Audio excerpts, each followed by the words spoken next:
Hello student, today we are going to start our new points of chapter number 2 money, and points are qualities of money, function of money and black money.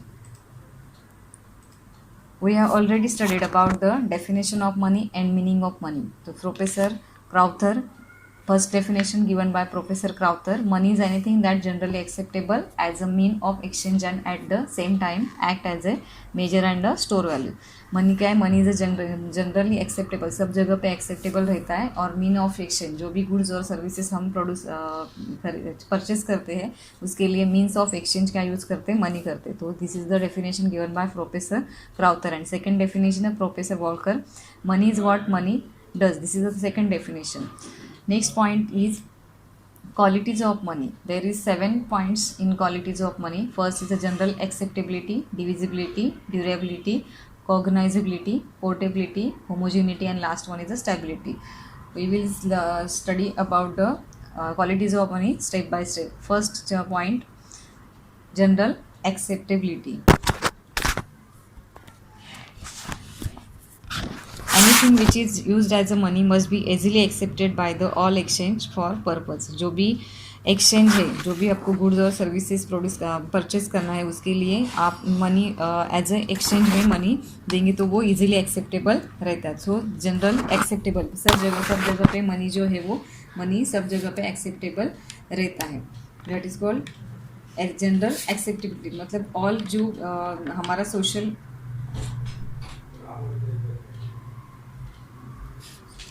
anything which is used as money must be easily accepted by the all for exchange purpose.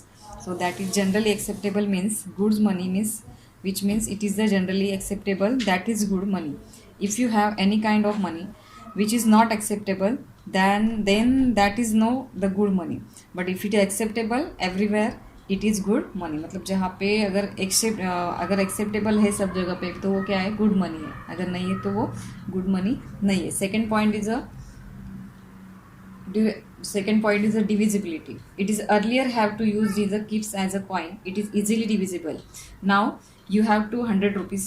You can easily divide into. It is easily understand to your demonetizations. Means पहले जो divisible animals का use होता था as a exchange of means of exchange, तो वहाँ पे वो divisibility नहीं था, मतलब वो डिवाइड नहीं कर सकते. बट अभी जो कॉइन्स है, अभी जो मॉडर्न इकोनॉमी में जो पैसा यूज़ होता है, जो मनी यूज़ होता है, वो इजीली हम क्या कर सकते हैं? उसको डिविजिबल कर सकते हैं. सपोज आपके पास 100 रुपीज़ है, तो 100 रुपीज़ से आप 50 रुपीज़ का कुछ परचेस करते हैं, तो बाद में जो 50 रुपीज़ है वो वापस आप मतलब आपको रिटर्न में मिलते हैं. That is called divisibility. Third point is durability. Durability, that means this should have a feature of storage. It is stored a value that should also quality of goods money. So wherever you keep the money stored, the money which some have value, it is quality of good money. That means durability means वो क्या रहता है? आपका storage आप कर सकते थे. जैसे जो बार्टर सिस्टम था, बार्टर सिस्टम में जैसे एनिमल्स का यूज़ होता था, जो बाकी चीज़ फेदर से टस्क है उसका जो भी कॉइन से उसका यूज़ होता था, वो स्टोरेज के प्रॉब्लम की वजह से वो उतना पॉसिबल नहीं था स्टोर करना. लेकिन अभी जो मनी है उसको ड्यूरेबिलिटी ज़्यादा रहता है, मतलब आप बहुत दिनों तक उसको स्टोर करके रख सकते. That is called durability. Next point is a cognizability. Means you can easily distinct the money. Actually, if you have coin, you look coins. Sometimes you don't understand. If you see other sides of the coin, tell you able to understand what this 1 rupees coin or 2 rupees coin. It is a quality of money. मतलब 1 rupees का coin है, 2 rupees का coin है, 100 rupees का note है, वो easily आपको क्या होता है? मतलब अंडरस्टैंड होता है कि ये सब जगह पे सब जो कॉइन्स है वो सेम रहते हैं. अभी का जो मॉडर्न है वो 100 रुपीज़ के जो नोट्स है, 2000 के नोट्स है, 500 के नोट्स है, वो क्या रहते हैं? सेम रहते हैं. मतलब इजीली वो क्या होते हैं? मतलब हम रिकग्नाइज कर सकते हैं उसको, इजीली वो अंडरस्टैंड कर सकते हैं. Next point is a portability. Portable means easily mobilize from one place to another. You can use transfer fund from one person to another person account. That is known as portability. This is the quality of money. मतलब one person से another person mobilize कर सकते, one person से another, one place to another place पे क्या कर सकते हैं? आप उसका यू ट्रांसफ़र कर सकते, that is called portability. Next point is a homogeneity.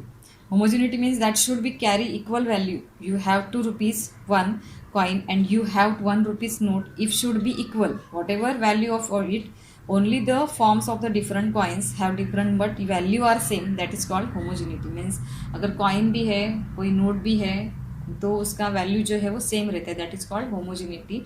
और we can also say that जो 100 रुपीज़ का जो नोट है या 500 का है, तो वो क्या है, उस नोट सब जो भी RBI से जो नोट आता है वो सेम रहता है. तो that is called homogeneity. Next point is a stability. Stability of value means should be stable, but you know that it's a medium of purchasing power with the help of money. So that has to a value that could be make her understand your purchasing power.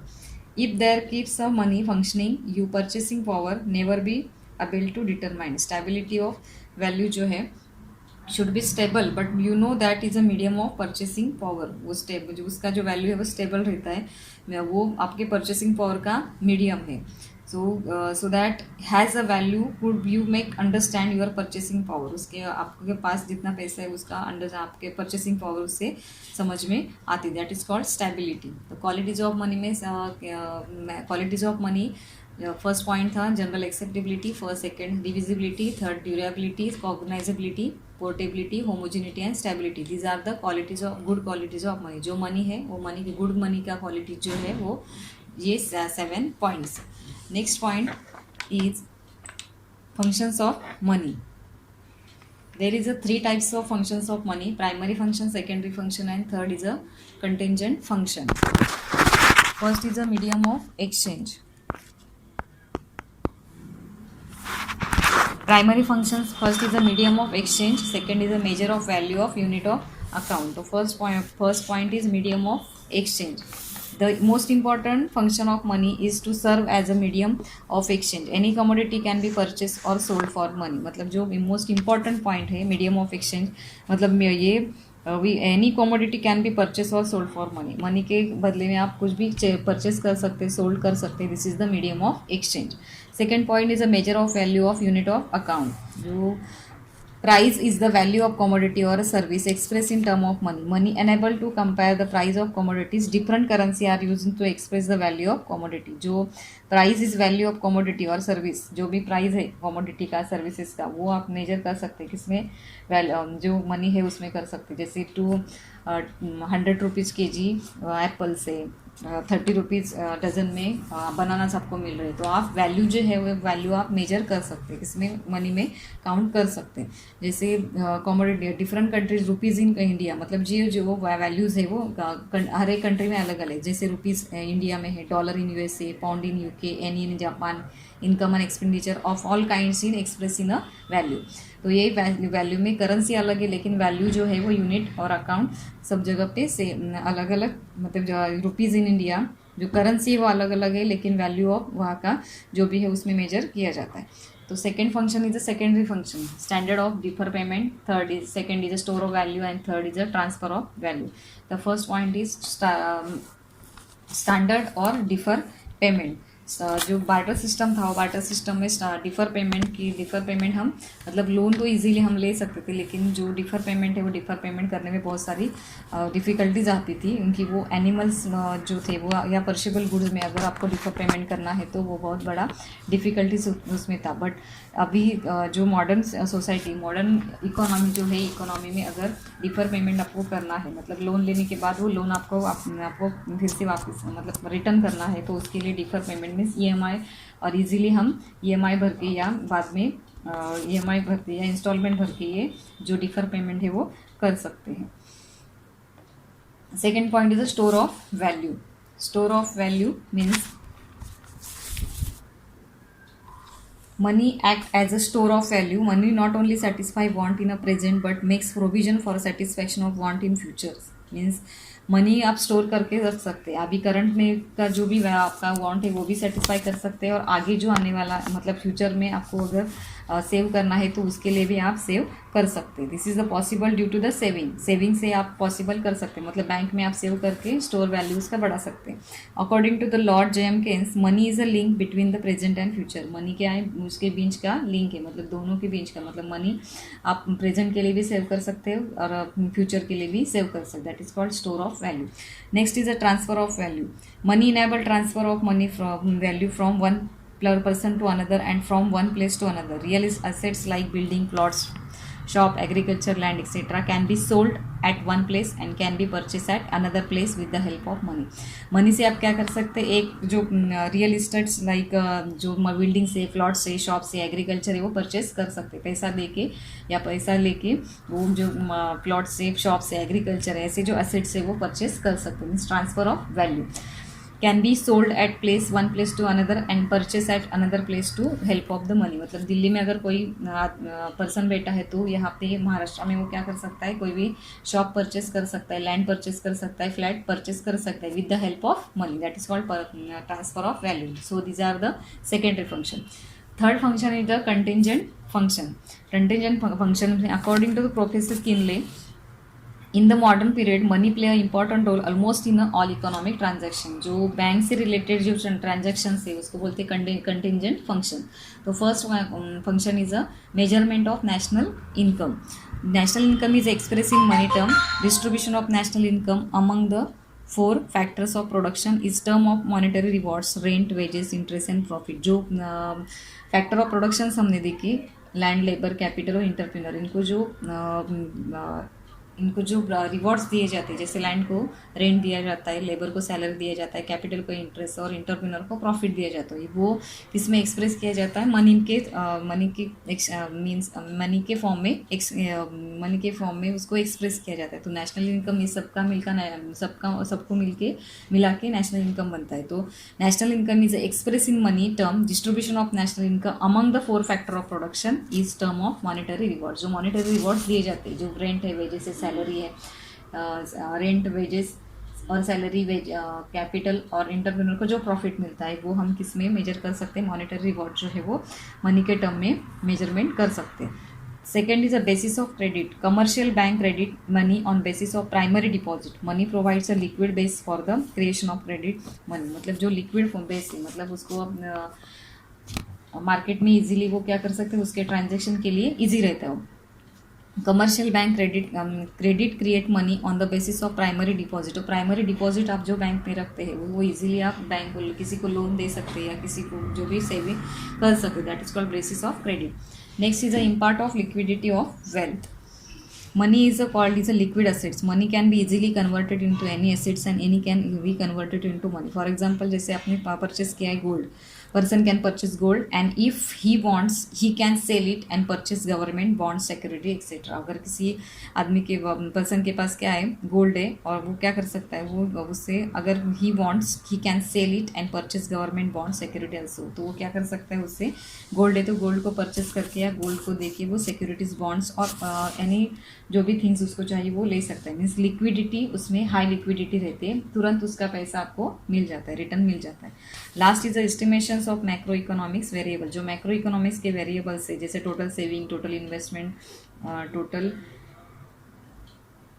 Total output, total production, total investment can be easily estimated in monetary term. जो monetary macro economics जो variables है, total saving, total investment, total output, total production, ये सब variables जो macro economics के variables है, इसको major करने का काम भी ये मतलब मनी के फॉर्म में हम कर सकते. Can be easily estimated in monetary terms में हम कर सकते. It is also facilitates government tax collections, preparation of budgets. जो बजट प्रिपरेशन किया जाता है, कल ही जो बजट 2 days पहले, बिफोर 2 days जो बजट हुआ वो भी मॉनेटरी ट्रांजैक्शन में, मतलब जैसे जो फॉर एग्जांपल ऐसे 40,000 करोड़ अगर उनको विलेज एरिया के लिए डेवलपमेंट के लिए देना है, मीन्स वो मॉनेटरी ट्रांजैक्शन हो गया. मतलब मॉनेटरी ट्रांजैक्शन मीन्स मनी के फॉर्म में क्या करते हैं, वो मेजर करते हैं या मनी के फॉर्म में उसको एक्सप्रेस किया जाता है. That is called estimation of macro economics variables. So these are the functions of money. First primary, secondary and third is a contingent function. Primary function में हमने देखा, we will study about the we done medium of exchange, measure of value, units of account. Second function, secondary function, standard of defer payment, store value, and third was the transfer of value. Third function was the contingent function, measurement of national income, basis of credit, imparts of liquidity to wealth, estimation of macroeconomics variables. So these are the function of money. Next point is a black money. Black money is a tax evaded money. It can be earned through the both legal and illegal activities. It encourages illegal activities, corruption, political and social instability. It can be controlled by demonetizations. So black money means क्या है? तो black money is a tax evaded money, मतलब tax को आप क्या करते हैं, छिपाते हैं, उसको बोलते हैं tax. Black money is a tax evaded money. Black money is any more money which is received in cash but not accounted for and one which tax is not paid to the government. For example अगर आपको 10 lakhs का earning है, 10 lakhs आपको मिल गए और आपने वो 10 lakhs के ऊपर आपको 1 lakh का टैक्स आपको पे करना है, बट आपने 1 lakhs का जो टैक्स है उससे गवर्नमेंट को ओनली 20,000 पे किया और 80,000 आपके पास रख दिया. तो 80,000 जो आपके पास है वो 80,000 क्या हो गया? आपका ब्लैक मनी हो गया. मतलब जो भी ट्रांजैक्शन आप करते हैं वो ट्रांजैक्शन आपको गवर्नमेंट को दिखाना पड़ता है. बैंक से अगर करते हैं तो जो गवर्नमेंट हो, गवर्नमेंट को अपने आप पता चल जाता है कि ये ट्रांजैक्शन है. अगर आप नोट के मतलब जो नोट्स है वो नोट्स के फॉर्म में अगर आप जो भी ट्रांजैक्शन करते हैं या ट्रेड करते हैं तो वो आपके पास ही छिपा रहता है. सो दिस इज़ द जो ट्रांजैक्शन है वो गवर्नमेंट को पता नहीं चलता, उसके ऊपर कुछ टैक्सेस नहीं लगते, तो वो जो मनी है वो उसको बोलते हैं black money. It can be earn through the both legal and illegal और इलीगल एक्टिविटीज़ से वो मिलता है, जैसे करप्शन से, ब्रीबरी है, ब्लैक मार्केटिंग है, होर्डिंग्स है. होर्डिंग्स मीन्स जो मनी है वो अपने पास उसका क्या करना, स्टोरेज करके रखना, that is called hoardings. This creates obstacle to economic development. उससे क्या होता है, जितना मनी का फ्लो मार्केट में गवर्नमेंट ने लाया उतना जो मनी का फ्लो है उतना मार्केट में नहीं होता, वो पैसा जो है एक जगह पे किधर तो रुक जाता है, that is called black money. जो ब्लैक मनी से इलीगल एक्टिविटीज़ को बढ़ावा मिलता है, encourage to illegal activities. Corruption, political and social instability उससे बढ़ती है. Last point is it can be control by demonetisation. अभी इसको कंट्रोल कैसे करें, तो डीमोनेटाइजेशन 2016 में डीमोनेटाइजेशन किया था. वो इसके लिए किया था कि जो ये ब्लैक मनी जिन्होंने छिपाया है, जो इन्होंने स्टोरेज करके रखा है, वो बाहर लाने के लिए डीमोनेटाइजेशन ये बेस्ट उसके ऊपर सोल्यूशन था. तो डीमोनेटाइजेशन से क्या होता है, जो पैसा छिपा रहता है, जिन्होंने टैक्स नहीं भरा है, ऐसे ही पैसा स्टोरेज करके रखा था, वो अपने आप बाहर आ गया, क्योंकि वो जो नोट्स थे वो करेंसी में आए नहीं बाद में, that is called black money. So black money is a black tax evaded money. It can be earned through both legal and illegal activities. It encourages illegal activities, corruptions, political and political and social instability उससे create होता है. तो corruption से, ब्रीबरी है, ये hoarding से, ये illegal activities इससे स्टार्ट होते हैं. It can be control bye, उसको कंट्रोल कैसे किया जाता है, तो डीमोनेटाइजेशन से उसको कंट्रोल किया जाता है. So we have completed our lesson number 2 here. Next video, next chapter we will see in another video.